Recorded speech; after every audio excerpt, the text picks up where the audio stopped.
Be real. Be real. Okay, y'all like this, but y'all like this with it. Y'all like that? Okay. At the end of the day, we all going through things, but it's going to be the Christ in you, because the Christ in you that's bigger than you. It's bigger than how you face it. See, you won't even go to a certain standpoint and then you quit. But it's a Christ in you that's going to allow you to overcome whatever obstacle that's going on in your life. It's a Christ in you that's going to allow you to overcome it. And so he found it out when his weakness becomes stronger when he put his trust in the Lord. So very important. So Paul, he was able to focus on not on the things that he sees, but the things that he cannot see. So that's what we got to focus on. Even though things don't look like it's supposed to be how you envisioned it. You envision yourself with a nice person. You envision yourself making a lot of money. You envision yourself going through school. You envision yourself with all this respect by people. You envision yourself really doing some things, and it seems like it's the total opposite. People are disrespectful to you. It seems like people is not giving you the what you're looking for. Amen. So many things can go on in your life. Amen. To the point that become very suspect. God said you got to get beyond this stuff. It's so very important. Paul learned how to handle his shipwrecks. How many people? Now, a lot of you have been through a lot of shipwrecks in your life. Shipwrecks. It's as simple as that. Have you ever been a wreck of things? Mm-hmm. And you like, man, my God, I wish I would never have did that. I just made a wreck of it. My God. And when you try to fix it, you can't even fix it.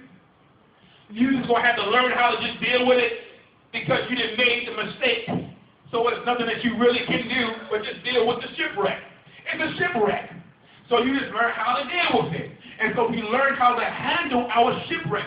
We learn how to handle the things that we are going through. Amen. You have some shipwrecks that happened this past year. Some things that have taken place in your life. Amen. But at the end of the day, God's going to cause you to how to deal and handle it correctly. It's as simple as that. Amen. And God said, your shipwreck is not going to define you. Your shipwreck is not going to define who you are and where you're going. Yes, I know it's jacked up. And it made you kind of jacked up a little bit too. Change your personality, you ain't even the same no more. You ain't even the same person no more because of it. Jesus. My God, you just got all hard and bitter and all pissed off and mad, and then you get nice in front of people. Mm-hmm. But yet when you get home, you mad. You mad. But you know how those folks, they know how to pose in front of people. Mm-hmm. Like they real nice, they just know how to handle it in front of people. But when they get by themselves, they are mean as a joke. They mad. Mm-hmm. They are mad. They're pissed off with the world. But they don't want nobody to know they're crazy. They don't want nobody to know they pissed off and they got some evil sides to them. Look at your neighbor and say, I know you got some evil sides to you. I know you got some evil sides to you. I know you. I know in the heart of a beast, you'll pick up a knife. Huh?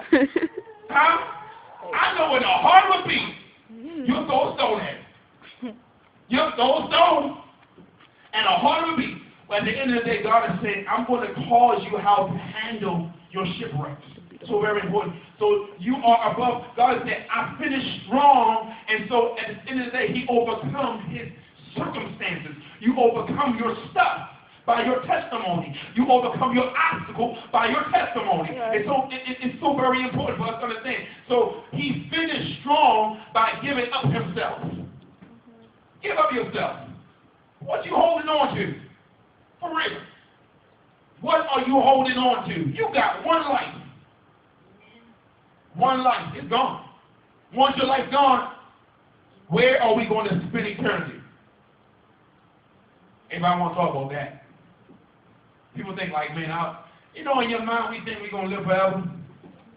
In our mind, some folks think that, I'll be all right. We're going to die one day. The fact of the matter is, you want to make sure that you're in the right place with God once you leave here. You want to make sure that you're in the right place with God before you leave here. One thing I can say about Dr. Timms, one of his last things was, quote unquote, I might not be quoting it right, but he was saying something. He said, if I die, and he literally said it, if I die, he said, I know I'm going to heaven because I know that my heart is right with God. Now this is one of the things I'm quoting it. If I'm quoting it right. he said this so he knows sure that if he had passed on, and he passed on. Because he knew his heart was right. Now the thing is, we don't know when our time, is going to end. We don't know that. But you want to make sure that you are in the right place with God. I mean, I'm serious. Like, this is real. This is real. This is real, y'all. This is real.